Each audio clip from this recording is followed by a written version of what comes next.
Kaylani Rose is in the building. Hey, hey. And the one, the only Rick Gonzalez is in the building. My homie. That's my dude right there. Hold on, we gotta find. Oh, yo, can we get one of those clip things? Yeah, for, put it like for his this. phone. Let me show you. There we go. There, you guys What's up? Here we go. I framed it up so nice over there. Like I know. I'm trying to do the whole. Here, put this Here we back go. there. Yo, she's like she's Right. We're figuring it out. You don't need me. You guys. Trying to keep it in on. We're trying to show y'all love. Yeah, we're trying to show y'all what's popping. I'll just hold it with my hands. It's all good. Nah, you gotta get you cozy, dog. You gotta get you cozy in there. What I do? Let's see. Okay, there we go. Let's see. Nah, I got it right here. We good. We good. All Yep. right, there we go. All right, so anyway, we are back. Rick Gonzalez, the featured guest of Hollywood North Radio this week on August 18, 2018. Rick, welcome, man. Hey, thanks for having me, man. Glad to be here. Congratulations on the show. Thank you. You know, Much and your dedication to the show and bringing a show like this to Vancouver and, you know, all over the world. This is awesome. Thanks, you know what I mean? So much love to y'all. Thank you. Thank you. It's so nice to meet you. Sleep's been big upping you, and I was like, okay. Before he was on the show, I was like, yo, my boy Rick is coming back, son. Yeah. Da, da, da, da. Nah, I remember when you told me about the show, and you know, I was like, yeah, let's do it. You know, so just finding the time, I'm glad we was able to do it. You know, so and the fact that you was able to do the show with me. The actual show. You was actually able to jump on Arrow. That was when you just filmed the other day, right? Nice. Yeah. And it's funny because we had to recast, we had to redo do the scene, and no shots to the other actor, but we just needed another energy. And I brought your name up. I was like, man, I know somebody in town who could do that with his eyes closed. And then, but the best part was he was already auditioning for and got it on his own. So. You know what I mean? That's all you. And then I called Rick. I'm like, yo, dog, guess what? I'm on the show. He's like, I know. I was like, how do you know? Like, I just found out. How do you know? Because I hear things. I hear things. Love it. That's what's up. Yeah. But yo, the thing about that was, okay, I'm going to tell y'all a story. Your boy Big Sleeps was so happy and amped. I'm doing the scene with my boy Rick. We get in it. Yo, we're killing him. We're killing him with the stone fighting. And then your boy Big Sleeps tags Rick in the eye. I hit him in his eyeball. Oh, yeah. In the one scene. Yeah. And it was like, all right, moving on. We got that. I was like, I'm not doing fight choreography with actors anymore. I'm strictly sticking with stunt guys. That's it. Stunt guys. Thank you, Sleeps. No, my bad. Thank dog. you. Yo, but it was, you know, I mean, but we gonna keep it at that because you know we ain't trying to give them no spoilers or nothing. No you know more. what I mean? They don't know what they in store for season 7. It's gonna be crazy. That's it. I see all the love you getting on your Instagram. Yo, yeah. Don't forget to follow us at Hollywood North Radio. Yeah. Every Saturday. Yeah. Every Saturday. But yo, I want to talk about. I mean, you've been in Vancouver. Your first time in Vancouver was what, 2007? I want to say yes, 2007. 2007, yeah. And that was with Reaper, right? Yeah, I shot a show called Reaper for CW. It was a comedy. It was ahead of its time, and I was here from 2007 to 2009 when we got canceled, and. You know, that show was amazing and special to me because I learned a lot as an actor. It was my introduction to Vancouver, and I worked with so many cool people and just interesting people that came along the show. I mean, it was ahead of its time, and I was sad to see it go. So, and there's always been rumblings about us, you know, trying to bring it back. You know, so there are talks with Netflix about seeing if there was a way we can kind of create maybe like an 8-episode spin-off or a one-off where, you know, we can kind of finish our story because we kind of ended abruptly. So that'd be dope. That would be amazing. And then, yeah, man. And then back then, when you first came here, yep. It was you're so new to Vancouver, and we had a good time back then. Yep. We had a real good time back then. Just being able to go out and meet people, and the energy was dope. And then coming back, you came back for another show called Rush. Yes, I came. That was 2014. It was for USA. It was with Tom Ellis, who plays Lucifer on Fox. in the States. And yeah, I mean, we shot one season. We were also canceled on that show after one season of airing. But I got a chance to come back to Vancouver. That was actually dope because I was here for like the summer, you know, and summertime in Vancouver is beautiful. Like, it's so amazing. I wouldn't say better than New York, but I'm biased. Okay. Yeah, now Yeah, of course. I'm You biased. have to be biased. 'Cause you But grew listen, up in New York. but You're NYC. 100%. But Vancouver's magical. You know, it's just like a beautiful place, and you know, coupled with this weather that you guys get for about 3 months out the year, man, it's just it's amazing. 3 months out the year. 3 months, that's it. It's That's real all they it's get. real talk, That's though. all y'all get. And then Real ain't talk. no sun. No, and literally, there's no sun, son. No sun, son. It's gone. Yep, it's just straight Yep. rain. Yep. You know what I mean? When you see the sun, you actually happy. You're Yeah. like, Oh, yo, yeah. No, y'all you- want to do something? Listen, the city, you feel the energy when the sun comes out in the city. It's like people are like, oh, it's like you just feel that energy just infuse the city. You know, it's just inherent. And, But see, for me, like I've been living in Los Angeles for like 18 years, and it took me a while to adjust LA. But what I get from LA is like every single day you take for granted that sunshine that just hits you, and then you're like, whoa. So when it goes away, you're like, oh, that's what it is. Oh, that's right. what makes this place special. It's like there's bright sunshine hitting your face every day, and it just makes you feel like you could tackle the day, or think good things are gonna happen. You know. So and that's to me, like when you run away from sunshine so long, you're like, I need that. You know. So It's literally you soak up energy. yeah. I mean, you need it. You need that vitamin D. Hell yeah. And then, but back then, in 2014, Yes. you were also an MC. You Yeah, I also was. doing Yeah, I music. was at that time. I was pursuing music heavily, and then shortly after that, after Reaper got canceled, I was able to sign with Prodigy, and I had just doing some music with Prodigy him. from and Mobb Deep? Prodigy Yeah. from Mobb Deep, may he rest in peace, and just working with different people.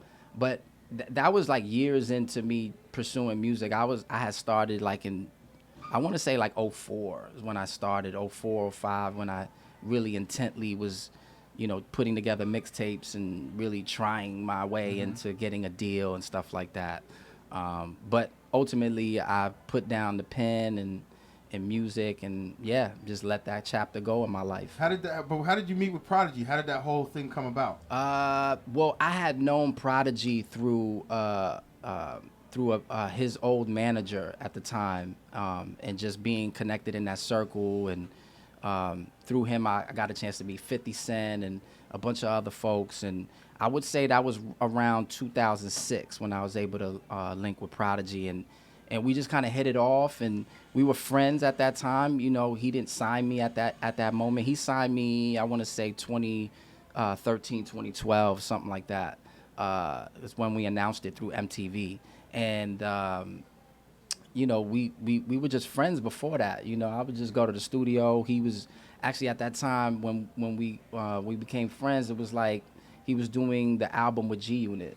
So Okay. I was Yeah, like yeah. in the studio kind of hearing those songs being mastered, and, you know, 50 just kind of them strategizing like how they were going to market the album, and just kind of being a fly on the wall, just seeing how that was being put together, and getting to know him and his energy, you know. And he was just a good person, like really just humble, never wore his accolades, or didn't wear his you know, who he was and what he accomplished. You know, I think what was more important to him was just kind of like having a good connection with people, you know, organically.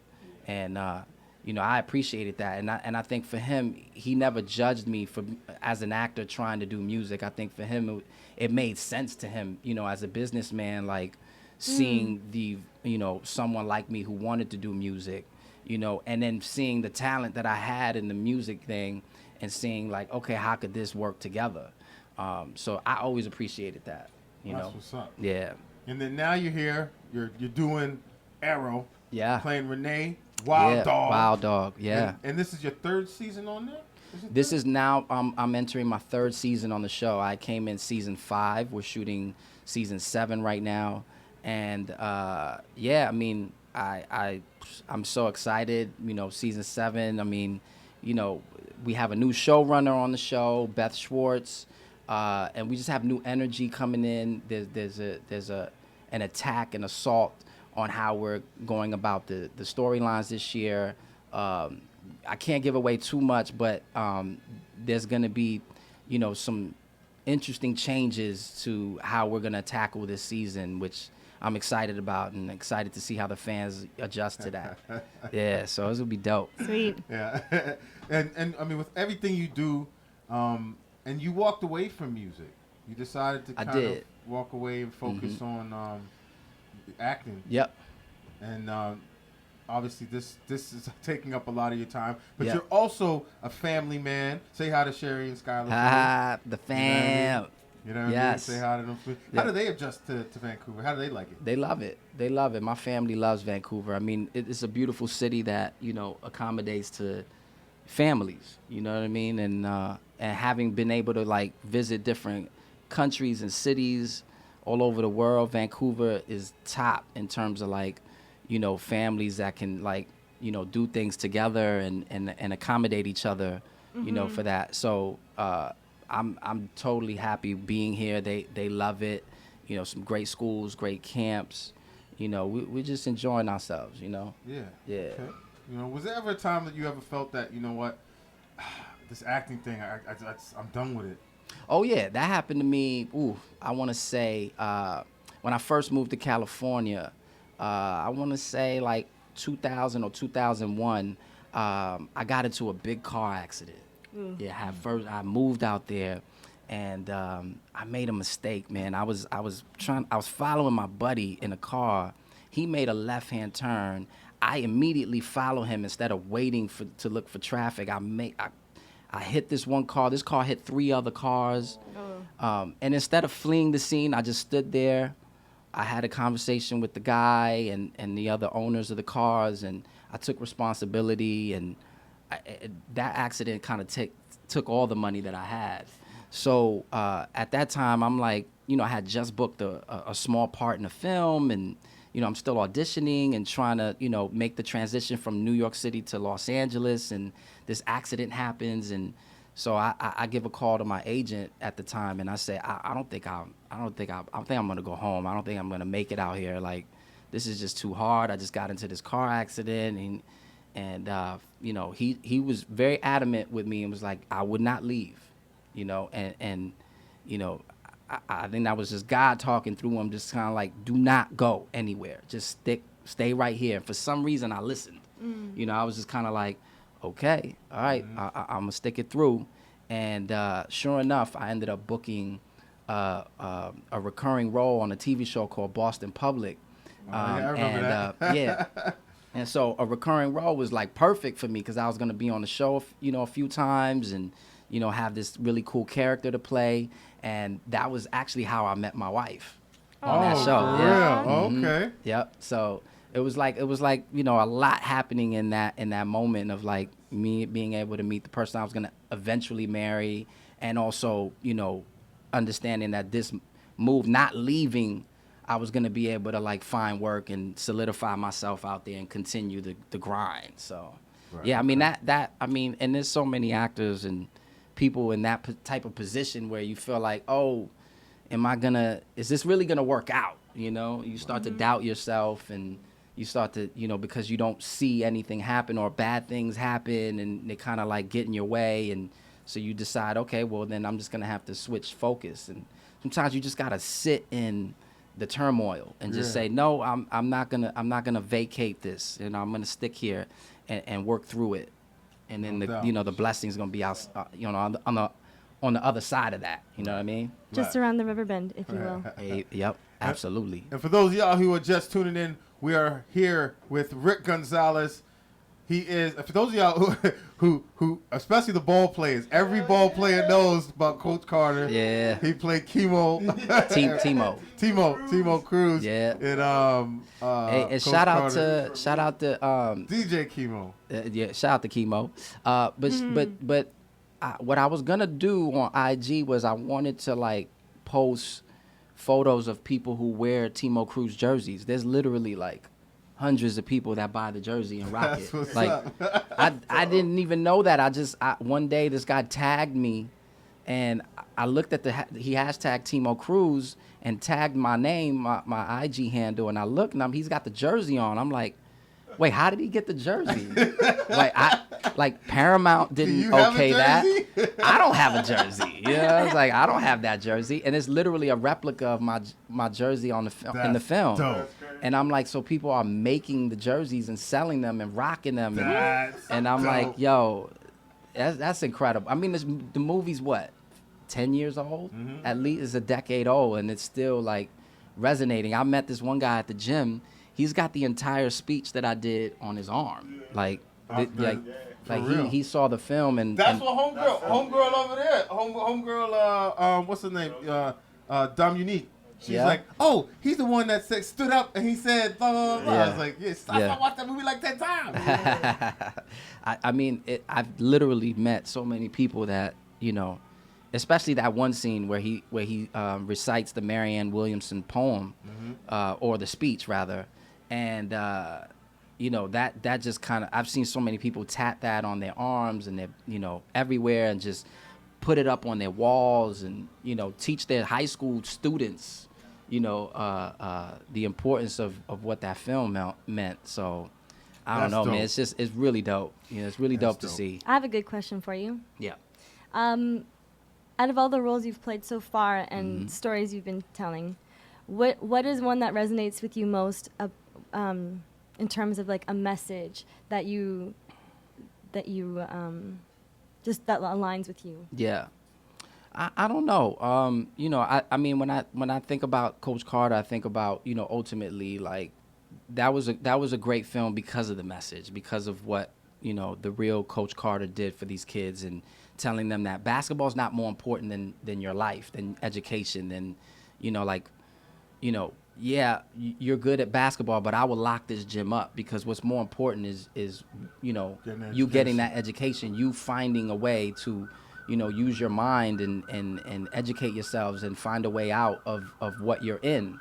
And, you know, so that to me was, I think that one's so far the most powerful. I mean, I think there's a lot more themes that I want to tackle as an actor, you know, but I think the most important theme for me as a human being and as an actor is my identity, and like the fact that I'm able to be a kid from Bushwick, Brooklyn, who's Puerto Rican and Dominican, and who was able to be in a film like Coach Carter with Samuel L. Jackson, who's able to do a movie with Lawrence Fishburne, who's able to work with Tom Cruise and these people, because I rarely saw people who looked like me in movies. You know what I'm saying? 100%. So representation matters to me. Identity is so important right now, especially in the times that we're living now.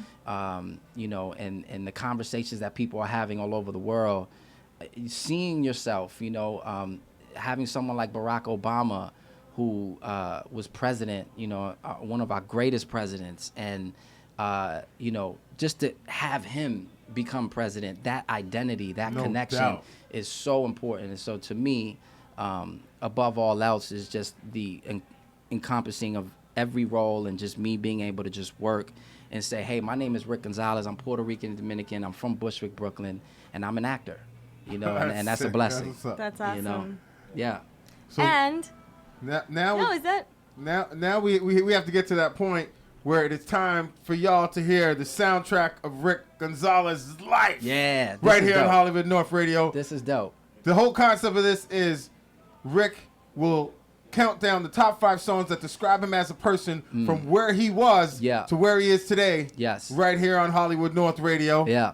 So we're going to get into number 5. So how it works, we talk about each song and what it means to Rick, and then we play it, and we count them down from 5 to 1. So let's talk about your number 5 song. All right, number 5, if I'm not mistaken, is Making Music with Your Mouth, Biz. It's a Biz Marquee record. So I'm literally like, I think I'm like 4 or 5 years old when I hear this record. This is probably the earliest recollection of hip-hop to me as a kid. So hip-hop and acting were both solidified kind of at the same time. I have film footage, home video of me telling my mom I want to be an actor when I grow up. That's at like 4 or 5. At the same time, I'm breakdancing. And this song made me fall in love with hip hop. Like I heard it in the streets in Brooklyn. It had to be coming out of somebody's trunk, some car stereo trunk, and I was like, that's it. This is it. My life is forever changed. I'm a hip hop head forever. So my top 5, I'm gonna use hip hop because it totally heavily influenced me. I could easily use different types of songs to kind of illustrate who I am, but I'm gonna use hip hop to illustrate it today. So we're gonna start with making music with your mouth biz. Right here. Number 5 is Biz Markie, Make the Music with Your Mouth Biz, on the soundtrack of Rick Gonzalez's life, right here on Hollywood North Radio, where the celebrities come to play.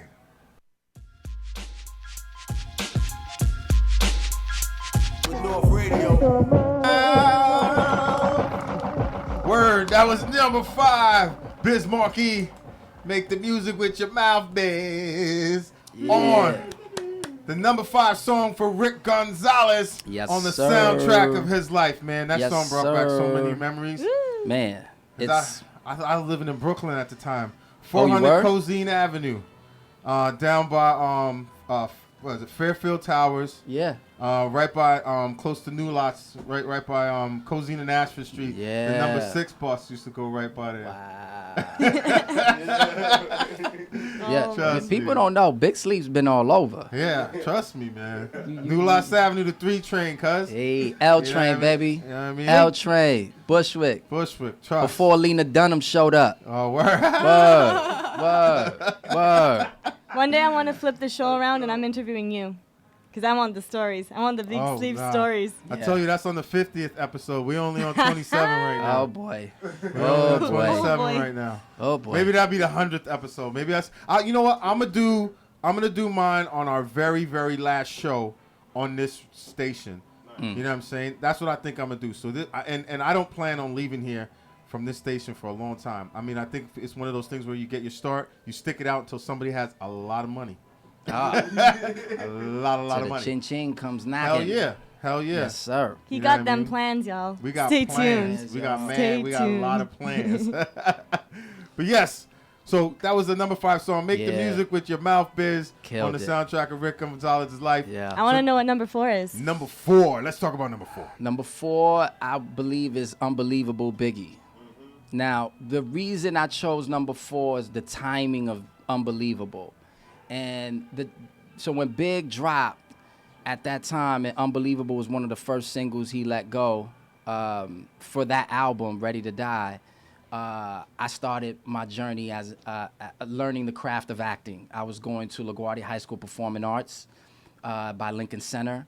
And I finally learned, I was learning the actual craft of acting. I was learning Stanislavski and Boleslavski and understanding different methods and understanding, things that I use to this day, and so the vivid memory of listening to Ready to Die or Unbelievable while I'm on a train going to high school, starting my journey and really taking this whole acting thing to another level, that resonated with me. So unbelievable. It's unbelievable that I'm even here. I'm just such a blessing. Yeah. So Big is, I'm from Brooklyn, so Big and Jay is, that's Mount Rushmore for me. You know what I mean? So they have the soundtrack to my life. So here we go, Big, Unbelievable. All right, the number 4 song on Rick Gonzalez. Yeah. Soundtrack to his life is the Notorious B.I.G. Biggie Smalls,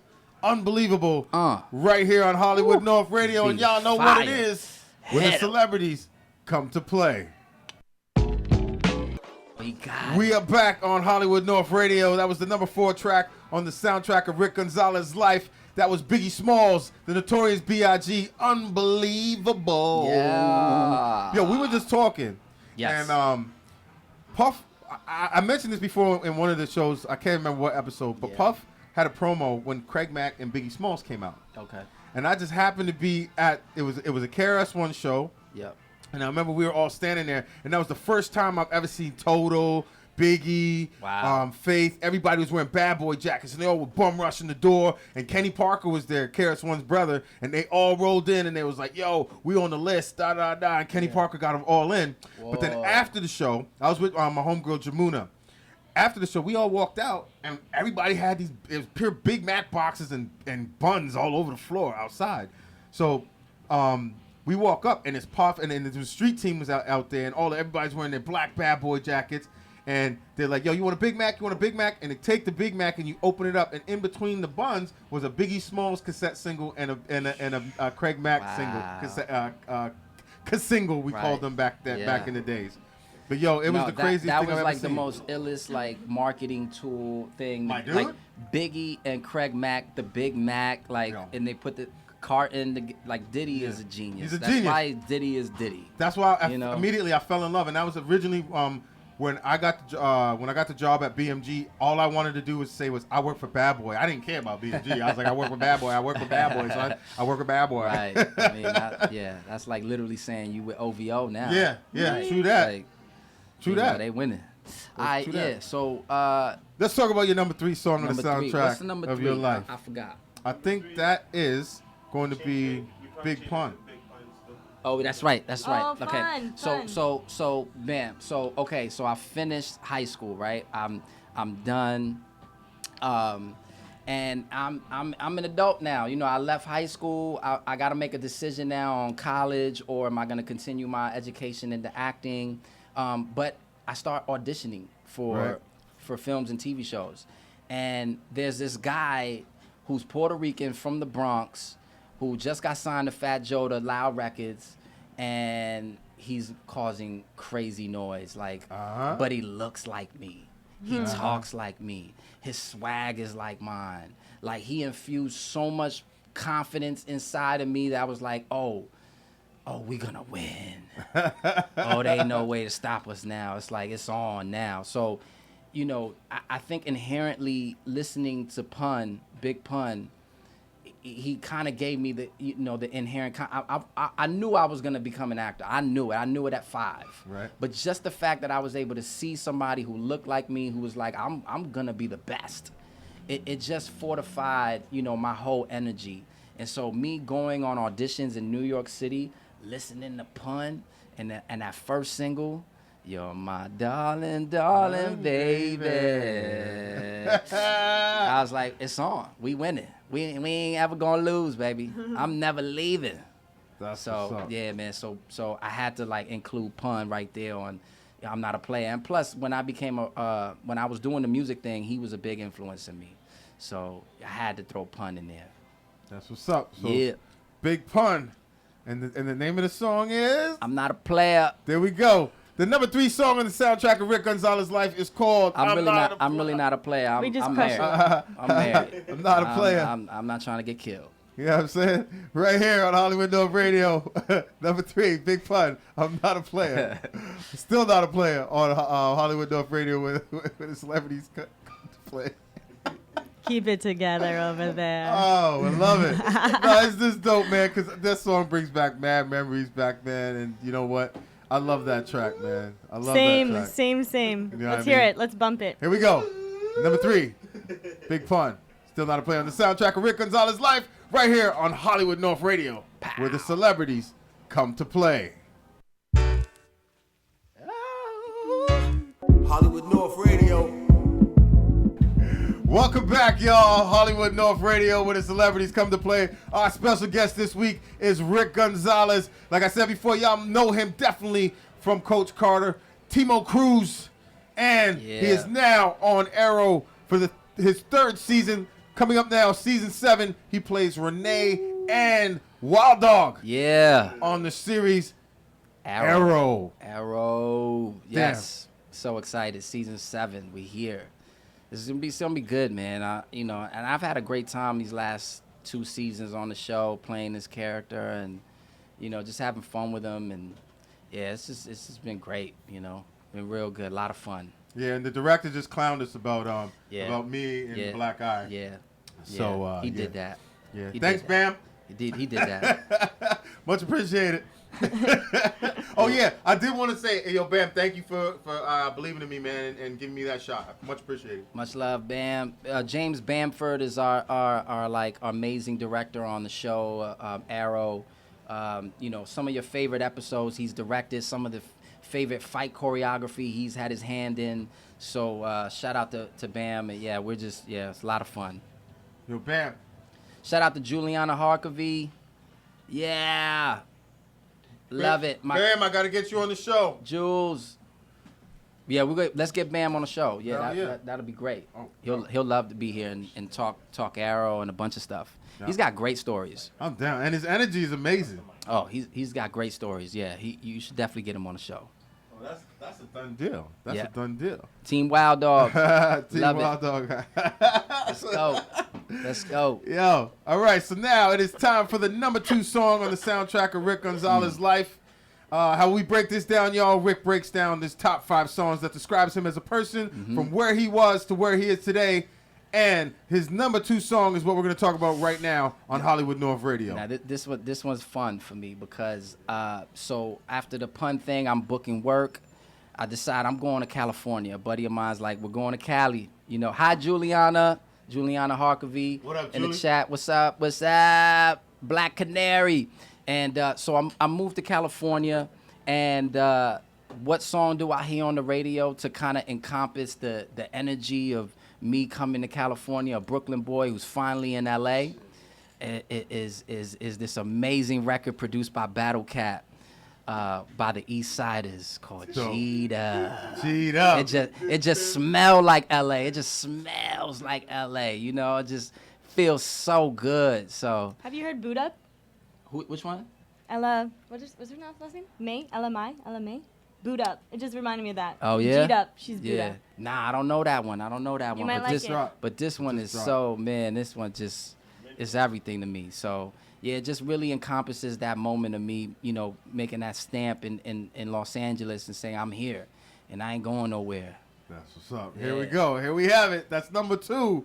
East Siders G'd Up for the soundtrack of Rick Gonzalez's life.